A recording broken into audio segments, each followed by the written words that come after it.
हमारे चैनल को सब्सक्राइब करना ना भूलें। यहाँ हजारों कहानियां हैं आपके लिए। क्या कह रहा है तू? मुझे साफ साफ बता, कौन तुम्हें डरा रहा है या फिर किसने तुम्हें डराने की कोशिश की है? विकल्प बेचैन हो उठा। मुझे भला कौन डरा सकता है जिसे खुद अपने होने का डर दूसरों के दिल में बैठाना अच्छा लगता हो। तू तो जानता ही है कि मुझे डर नहीं लगता, लेकिन हाँ, बचपन से ही मुझे कुछ इंक्लूजन आते हैं, कुछ धुंधली उलझी हुई यादें, जिसमें कि मैं खुद को हमेशा ही मुसीबतों में घिरा हुआ पाता हूँ।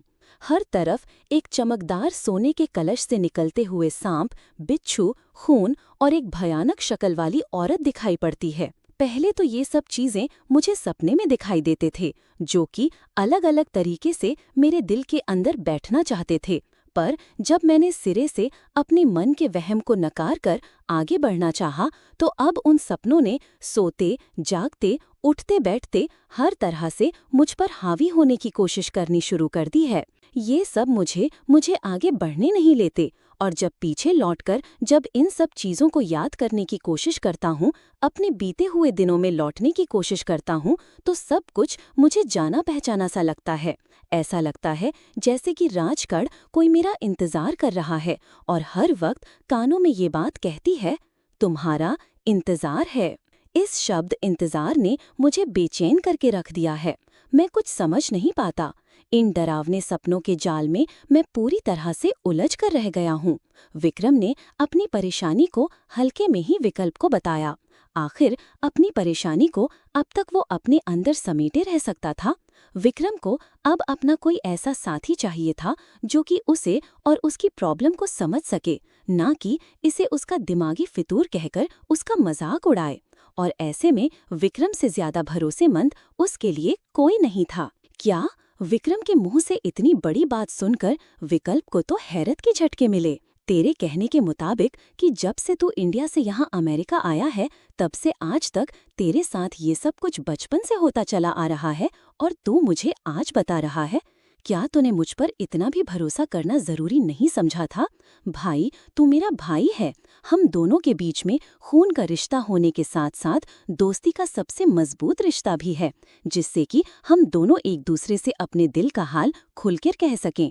मैं अपनी सारी बातें तुझसे बताता था और अभी तक बताता भी हूँ, लेकिन कभी भी तूने मुझसे ये कहना जरूरी नहीं समझा कि तू किन हालातों से गुजर रहा है। विकल्प को विक्रम से ढेरों शिकायत थी। भाई मेरे, पहले तो मेरी बात को समझने की कोशिश कर। विक्रम ने विकल्प को बीच में रोकते हुए कहा। क्या समझने की कोशिश करूं? मेरा खुद का भाई, जिस पर कि मैं आंख बंद करके भरोसा करता हूं, वो मुझ पर भरोसा नहीं करता। मुझसे अपनी सारी बातें, सारी प्रॉब्लम्स छुपा लेता है।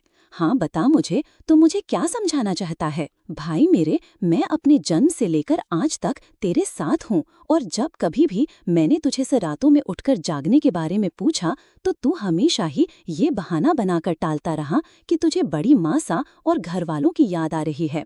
जब कभी भी तू पसीने में लथपथ रातों को उठकर परेशान होता था, तो मुझे ये कहकर बहला देता था कि तेरी आंखों के आगे बड़ी बाबा सा के भयंकर एक्सीडेंट का सीन घूम रहा है, जिसके कारण तू परेशान है। तूने कभी भी मुझसे अपनी ओरिजिनल परेशानी बतानी जरूरी नहीं समझी, और आज जब पानी हद से आगे बढ़ गया, तो तू मुझे ये सब कुछ बता रहा है। विक्रम हैरान होने के साथ साथ परेशान भी था, और साथ में विक्रम के लिए चिंता उसकी बातों से भी झलक रही थी। अर्जुन विकल्प की बातों को समझ रहा था। विकल्प को तो याद भी नहीं कि वो कब से विक्रम के साथ था। वो विक्रम के पापा सा, यानी कि राणा अभिमन्यु प्रताप सिंह बुंदेला के ममेरे भाई समर्थ सिंह बुंदेला का बेटा था। दोनों की परवरिश बचपन से ही एक साथ, एक ही घर में, एक ही छत के नीचे हुई, और दोनों भाइयों में भाइयों का रिश्ता तो था ही, हमउम्र होने के कारण दोस्ती का रिश्ता भी पनप गया था। घर से लेकर बाहर तक सब विक्रम को विक्रम का लक्ष्मण ही कहते थे, और विकल्प को आज तक इस चीज की खबर भी नहीं हुई थी कि उसका भाई किन परिस्थितियों से जूझ रहा है। अपनी लापरवाही पर विकल्प को अपने आप पछतावा होने लगा। देख, तू अपने आप को ब्लेम करना बंद कर दे। पहले मेरी बात सुन ले। मैं समझता हूँ कि तुझे कंप्लेन करने का पूरा हक है, लेकिन तू मेरी भी प्रॉब्लम समझने की कोशिश कर। आखिर में मैं तुझसे क्या बताता कि विक्रम सिंह बुंदेला, जिसकी एक नज़र उसके दुश्मनों को भी डराने के लिए काफ़ी है, वो खुद अपने मन के डर से डरा हुआ है, जो कि ओरिजिनल में कुछ है ही नहीं। कोई परेशानी ही नहीं है, सिर्फ एक मन का वहम है। जो कोई भी मेरी इस प्रॉब्लम को सुनेगा ना, वो मुझे मेंटली डिस्टर्ब कहेगा।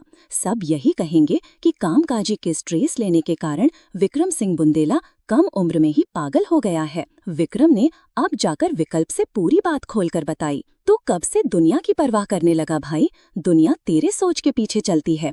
जहाँ तक तेरी सोच जाती है, वहाँ तक तो बड़े बड़े की सोच नहीं जाती। तू कब से दुनिया की सोच के पीछे चलने लगा? कोई तुझे मेंटली डिस्टर्ब नहीं कहेगा। इस दुनिया में जिस तरह से तेरा, मेरा, हम सब लोगों का एक एग्जिस्टेंस है, अस्तित्व है, उसी तरह से इस दूसरी दुनिया का भी एक एग्जिस्टेंस है। मैं तुझसे कई बार इस मैटर पर बात करना चाहता था, लेकिन मेरी बात को तो हवा में उड़ा देता था और पापा सा मुझे डांट डपट कर चुप करा देते हैं।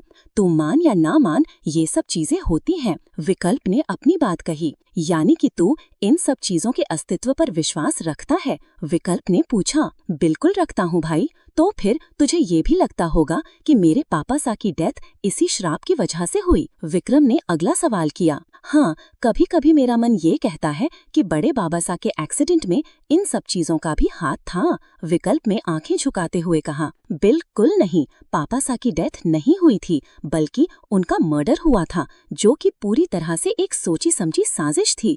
और ये बात मैं पूरे दावे के साथ कह सकता हूँ, क्योंकि अगर ये सब चीजें जानलेवा होती तो ये बचपन से मुझे डराने की कोशिश कर रही हैं और अब तक मेरी जान ले चुकी रहती। विक्रम खड़े होते हुए बोला। मैं तेरी वो बात भी मानने को तैयार हूँ कि बड़े बाबा सा की मौत किसी एक्सीडेंट में नहीं हुई, बल्कि एक सोची समझी साजिश थी। लेकिन मेरा मन इस बात से भी नहीं नकार सकता कि तेरे साथ जो कुछ भी हो रहा है वो उस श्राप का हिस्सा नहीं है। विकल्प ने विक्रम को समझाते हुए कहा। तो फिर ठीक है, तू ही अब मुझे बता कि अपने मन के इस डर को या फिर उस श्राप को अपने से दूर करने का क्या रास्ता खोजना चाहिए?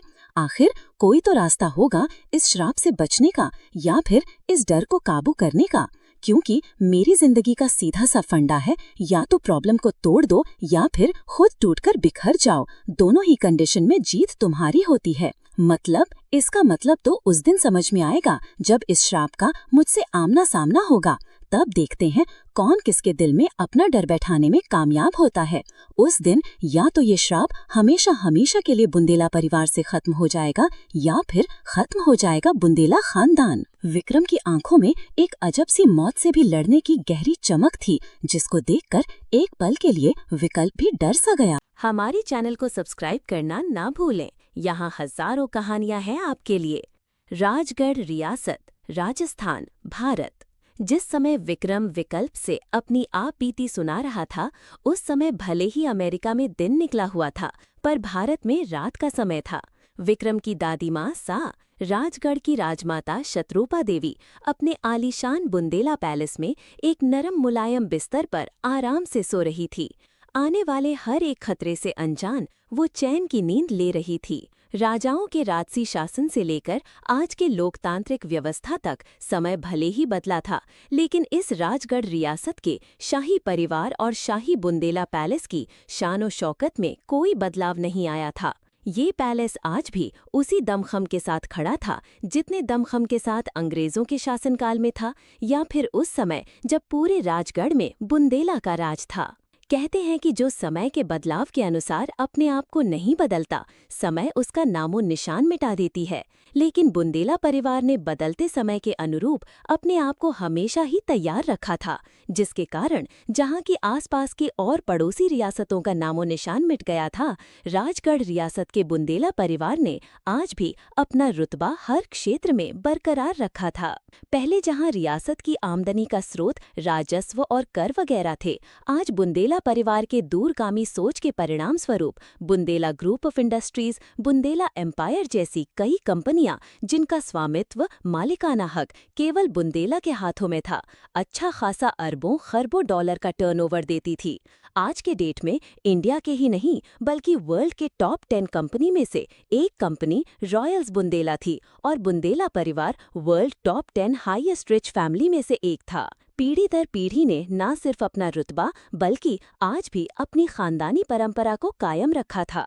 विक्रम सिंह बुंदेला इस समय इस पूरे राजगढ़ रियासत का उत्तराधिकारी था, या फिर ऐसा कहिए कि वो अपनी रियासत का एक बेताज बादशाह था। आज से करीब 16 साल पहले एक रोड एक्सीडेंट में अपने इकलौते बेटे और बहू को खोने के बाद शत्रुपा देवी ने एक बार फिर से पूरे राजगढ़ की कमान अपने हाथों में ले ली थी। अपने इकलौते पोते और राजगढ़ रियासत के अंतिम बचे हुए वारिस विक्रम सिंह बुंदेला को उत्तराधिकारी घोषित करके उसे पढ़ने के लिए इंडिया से बाहर भेज दिया और खुद उसकी अनुपस्थिति में पूरे बुंदेला का कार्यभार अपने भतीजे समर्थ सिंह और खास वफादार पुलकित सिंह के साथ मिलकर उन्होंने संभाल लिया था। मात्र 16 साल की उम्र में जब विक्रम ने बिजनेस की दुनिया में कदम रखा तो शत्रुपा देवी ने बिजनेस वर्ल्ड से रिटायरमेंट ले लिया।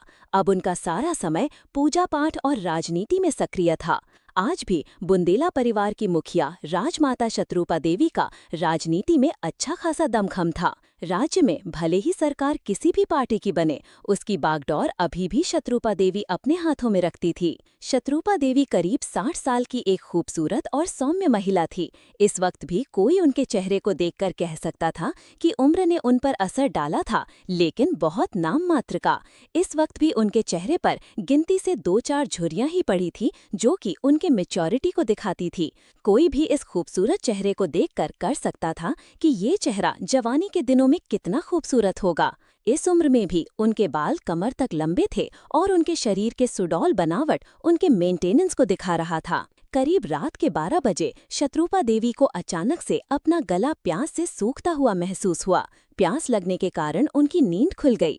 इस लग्जूरियस बेडरूम में लाइट बल्ब के हल्की हल्की फैली हुई थी और इस वक्त शत्रुपा देवी के बदन पर एक हल्के रंग की नरम मुलायम रेशमी साड़ी थी। शत्रुपा देवी ने टटोलते हुए बेड स्विच से साइड में रखा हुआ टेबल लैंप जलाया। अब कमरे में अच्छी खासी तो नहीं पर कुछ रोशनी हो चुकी थी। ये रोशनी इतनी तो हो ही चुकी थी कि कमरे में रखी हुई हर एक चीज बहुत साफ साफ नजर आ रही थी।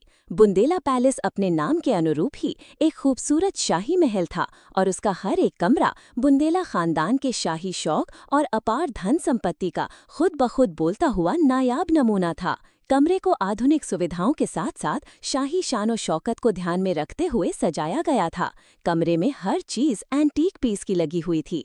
कमरे के फर्श से लेकर दीवार तक बेशकीमती टाइल्स लगे हुए थे। कमरे के छत पर खूबसूरत कारीगरी की गई थी। दरवाजे खिड़कियों पर मोटे मोटे खूबसूरत महंगे पर्दे लटक रहे थे और सबसे तो इस कमरे के आकर्षण का केंद्र इस कमरे के बीचों बीच लगा हुआ झूमर था, जो कि विदेश से मंगाया गया था और उसकी कीमत करोड़ों में थी। साइड बेड लैंप के जलते ही जब उसकी रोशनी जरूरत पड़ी तो केवल रिफ्लेक्शन ऑफ लाइट से ये झूमर इस कदर 7 रंगों में चमकने लगा था, जिसने इस पूरे कमरे की खूबसूरती को एक अलग ही इंद्रधनुष का सतरंगी लुक दे दिया था।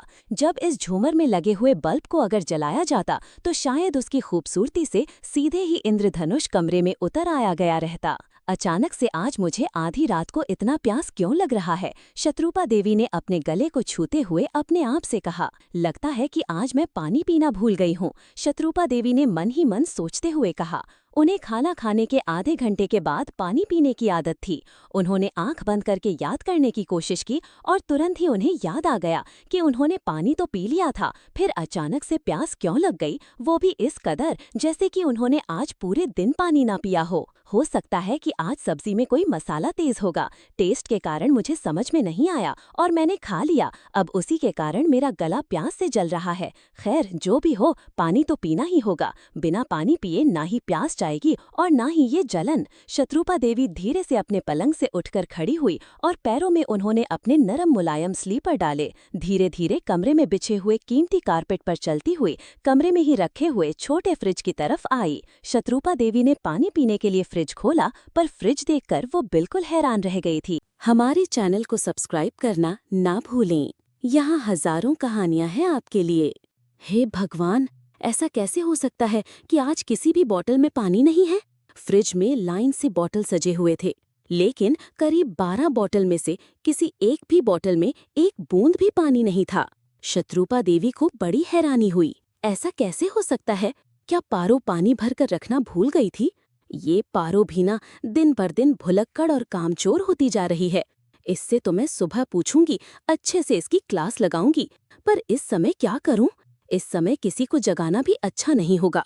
खुद ही जाकर किचन से पानी ले लेती हूँ। मन में सोचती हुई शत्रुपा देवी अपने कमरे में से निकलकर किचन की ओर चल पड़ी। कमाल है, आज घर के सारे नौकर कहाँ हैं? ऊपर से निर्मला भी किचन में नहीं है। शत्रुपा देवी अपने कमरे में से निकलकर किचन तक चली आई थीं, लेकिन उन्हें कोई नहीं मिला था। यहाँ तक कि रसोई का काम करने वाली नौकरानी निर्मला भी नहीं थी और रसोई घर में एकदम घना अंधेरा छाया हुआ था। अंधेरे में हाथों से टटोलकर शत्रुपा देवी ने किचन में लगे हुए स्विच बोर्ड से बल्ब जलाना चाहा तो ऐसा लगा कि जैसे कोई उनके कानों के पास से तेजी से उड़ता हुआ जाकर गैस स्टोव के पास बैठ गया है। शत्रुपा देवी झटके से उधर मुड़ी और देखने की कोशिश की। ये क्या था? अंधेरे में कुछ साफ नजर तो नहीं आया, पर दो चमकती हुई डरावनी आंखें उन्हें ही घूर रही थीं। उन्हें दो गहरी आंखें बल्ब की तरह चमकती हुई दिखाई पड़ रही थीं, जिन्होंने शत्रुपा देवी के पूरे बदन में रीढ़ की हड्डी तक एक सिहरन पैदा कर दिया था। कौन कौन है वहाँ पर? अपनी पूरी ताकत इकट्ठा करते हुए शत्रुपा देवी ने पूछा, लेकिन उधर से कोई जवाब नहीं आया, बल्कि उन आँखों की चमक अब उन्हें अपने चेहरे पर चुभने लगी थी, जैसे वो आँखें शत्रुपा देवी की आँखों से अंदर दिल तक उतरकर उनके अंदर अपना डर बैठाने में कामयाब हो रही थीं। कौन है वहाँ पर? मैं कह रही हूँ, सामने आओ। कौन है किचन में? तभी कोई उनके पीछे से उड़ता हुआ बिल्कुल उनके पास होते हुए तेजी से निकला। शत्रुपा देवी का दिल एक पल के लिए धड़कना भूल गया था। एक साथ इतने सारे डरावने मंजर को देखकर शत्रुपा देवी की हालत खराब हो रही थी। हालांकि वो एक राजपूतानी थीं, राजगढ़ रियासत की राजमाता थीं। न सिर्फ उनका व्यक्तित्व प्रभावशाली था, बल्कि खुद भी एक मजबूत दिल की औरत थीं। कठिन से कठिन परिस्थिति में भी मजबूती से खड़े रहना जानती थीं। तभी तो उन्होंने अपने पति को खोने के बाद इकलौते जवान बेटे और बहू की मौत के गम से पूरी तरह से टूटने नहीं दिया। अपने पोते विक्रम और इस राजगढ़ की विरासत के लिए दुनिया की नजरों में खुद को संभालकर आज मजबूती से इस मुकाम पर खड़ी थीं। लेकिन फिर भी ये शायद एक ऐसी घटना थी या फिर ऐसी घटनाओं की शुरुआत थी जिनकी कड़वी और भयानक यादें आज भी उनके अंतर्मन में कहीं सोई हुई थीं। आज अभी जो कुछ भी हुआ था उसने उनके दिल के अंदर बरसों से सोए हुए इस डर को थपकी देकर जगाने का काम किया था। नहीं नहीं, ऐसा कुछ भी नहीं है, ये सब कुछ मेरे मन का वहम है। लगता है कि मैंने कुछ ज्यादा ही सोच लिया है। उस घटना के तो काफी साल बीत चुके, अब उसकी परछाई हमारे जीवन में कहीं नहीं है। यहाँ पर तो मेरे अलावा कोई है भी नहीं, तो फिर और क्या होगा? अपने दिमाग के सारे अंदेशों को दूर हटाकर उन्होंने खुद को संभालते हुए अपने आप को रिलैक्स करने के लिए अपनी आंखें बंद कर लीं। अभी भी रसोई घर में काफी घना अंधेरा था और आंखों को कुछ दिखाई नहीं पड़ रहा था, तो उन्होंने उंगलियों के सहारे ही दीवार को छूने की कोशिश की। जल्दी उन्हें किचन का उस किनारे का दीवार मिल गया जिधर की स्विच बोर्ड लगाया गया था। अपना घर होने के कारण उन्हें दीवार ढूंढने में कोई ज्यादा दिक्कत नहीं हुई। अभी उनके हाथों की उंगलियां अंधेरे में ही दीवार पर लगे हुए स्विच बोर्ड को टटोलने में लगी हुई थीं कि तभी उनके कानों में एक साथ कहीं दूर सियारों के रोने की आवाज पड़ी और इसी के बीच में उन्हें उल्लू के बोलने की भी आवाज सुनाई पड़ी, जो कि कहीं उनके करीब ही बैठकर बोल रहा था। अंधेरी काली रात में इन डरावनी आवाजों ने उस दरवाजे को पकड़कर जोर से खड़खड़ा दिया था जिसे शत्रुपा देवी ने आज से करीब 15-16 साल पहले अपने सीने में दफन करके कसकर बंद कर दिया था। नहीं, ऐसा नहीं हो सकता। शत्रुपा देवी ने अपने मन के डर को काबू करने की कोशिश में अपने आप को दिलासा दिया, लेकिन ये आवाज तेजी से उनकी ओर बढ़ती चली आ रही थी। अब शत्रुपा देवी बुरी तरह से डर गई थी और उन्होंने अपनी आंखें खोल दी। जैसे जैसे ये आवाजें उनके कानों के नजदीक आ रही थीं, वैसे वैसे दिल की धड़कन बुलेट ट्रेन की स्पीड से शोर मचाती हुई तेजी से भागने लगी थी। ऐसा लग रहा था कि मानो दिल निकलकर बाहर आ जाएगा। अपनी बढ़ी हुई धड़कनों को काबू करने के लिए दिल पर हाथ रख लिया। बड़ी मुश्किल से उनके होठों से निकला, कौन है यहाँ पर? मैं कह रही हूँ सामने आओ, कौन है किचन में? अंधेरे में कुछ साफ नजर तो नहीं आया, पर दो चमकती हुई डरावनी आंखें उन्हें ही घूर रही थीं। उन्हें दो गहरी आंखें बल्ब की तरह चमकती हुई दिखाई पड़ रही थीं, जिन्होंने शत्रुपा देवी के पूरे बदन में रीढ़ की हड्डी तक एक सिहरन पैदा कर दिया था। एक पल के लिए तो शत्रुपा देवी डर गई थीं, लेकिन अगले ही पल शायद उंगलियों को स्विच बोर्ड मिल गया था। उन्होंने लाइट ऑन कर दिया। सामने स्लैब पर एक बड़ा सा उल्लू बैठा हुआ उन्हें ही घूर रहा था। लाइट के ऑन होते ही वो उल्लू रसोई घर में से खिड़की से होता हुआ बाहर अंधेरों में उड़ गया। शत्रुपा देवी का दिल धक से रह गया। हमारे चैनल को सब्सक्राइब करना न भूलें। यहाँ हजारों कहानियां हैं आपके लिए। उल्लू को उड़कर बाहर जाते हुए देखकर शत्रुपा देवी ने एक राहत से भरी गहरी सांस लेकर छोड़ी। मैं भी ना क्या क्या सोच लेती हूँ। बेवजह के डर से ही आज मुझे अपना हार्ट फेल करवा लेना था। ये तो भगवान की दया थी कि मुझे स्विच बोर्ड मिल गया, और जिससे डर रही थी मैं, वो एक उल्लू था। सुमित्रा देवी को अब खुद ही अपनी बेवकूफ़ी पर अफसोस आया और उन्होंने धीरे धीरे अपने आप को काफ़ी हद तक संभाल लिया था। स्विच बोर्ड के पास खड़े होकर शत्रुपा देवी ने एक पूरी नज़र किचन में दौड़ाई। सब कुछ बिल्कुल साफ था, कहीं भी कोई चीज़ बिखरा या फैला हुआ नहीं था। इंडो वेस्टर्न कल्चर में बना हुआ किचन अपने आप में अपनी राजसी कहानी कह रहा था। शत्रुपा देवी अपनी आंखों से ही कुछ खोजते हुए पूरे किचन का अच्छे से जायजा ले रही थी। शायद वो ये देख रही थी कि कहीं और कुछ तो नहीं छुपा हुआ है। तभी अचानक से उनके कानों में जोर से दरवाजा खुलने और उतनी ही तेजी से बंद होने की आवाज सुनी। दरवाजे को इस कदर पटक कर बंद किया गया था जैसे किसी ने बहुत तेज गुस्से में किया हो। वो आवाज ऐसी इतनी तेज थी जिससे कि लगा कि कानों के आसपास ही कोई तेज बम फूटा हो। इतनी तेज आवाज से कान भी एक पल के लिए सुन पड़ गए थे। तभी फिर अचानक से ऐसा लगा कि कानों के पास से एक ठंडी हवा उन्हें छूकर निकली हो। इस बर्फ सी ठंडी सर्द हवा ने उनके कानों को छूते हुए अपनी ठंडक उनकी रीढ़ की हड्डी तक पहुंचा दी थी। वो एक पल के लिए वो इस ठंडे एहसास से कांप गई। शत्रुपा देवी झटके से पीछे मुड़ी। उल्लू जिस खिड़की से उड़ते गया था वो खिड़की अभी भी खुली हुई थी और खिड़की के पल्ले अभी भी हवा से खेल रहे थे। सुमित्रा देवी ने अपने सर पर अपना हाथ रख लिया। ये उर्मिला भी ना दिन पर दिन लापरवाह होती जा रही है।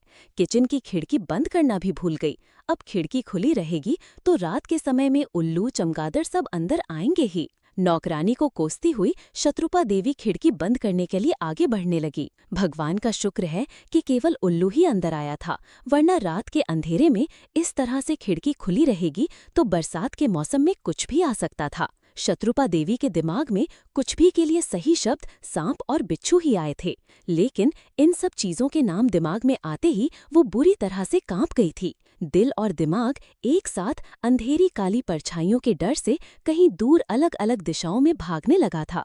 इसलिए उन्होंने अपने आप को इस शब्द को कहने से भी रोक लिया था। पता नहीं क्या हो गया है, लग रहा है जैसे कि दिमाग खराब हो गया है मेरा। आज केवल उल्टे सीधे ख्याल दिमाग में आ रहे हैं। मेरी मति मारी गई थी जो कि मैं पानी पीने के लिए नीचे उतरकर किचन में आई। मुझे वहीं से इंटरकॉम दबाकर पारो से पानी मांग लेना चाहिए था।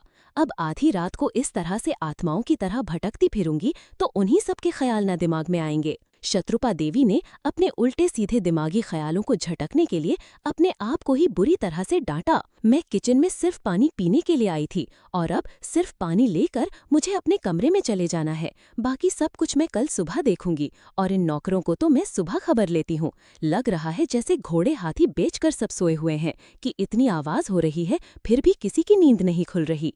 इस गार्ड को तो देखो, आज तो कॉरिडोर की भी लाइट अच्छे से नहीं जल रही। लैंप पोस्ट के लैंप तो केवल बहुत मुश्किल से अपनी ही शक्ल दिखा पा रहे हैं, रास्ता क्या दिखाएंगे। और तो और पैलेस के अंदर बाहर सब जगह की लाइट्स ऑफ करके इन लोगों ने रख दी है। शत्रुपा देवी को नौकरों पर भी गुस्सा आ रहा था और उनका गुस्सा बढ़ाने का काम कर रही थी ये खिड़की, जो कि बंद होने का नाम ही नहीं ले रही थी। वो जितना ही इसे खींचकर बंद करने की कोशिश करती थी, चिटकिनी उतनी ही जाम महसूस हो रही थी। छोड़ूंगी नहीं मैं इन लोगों को।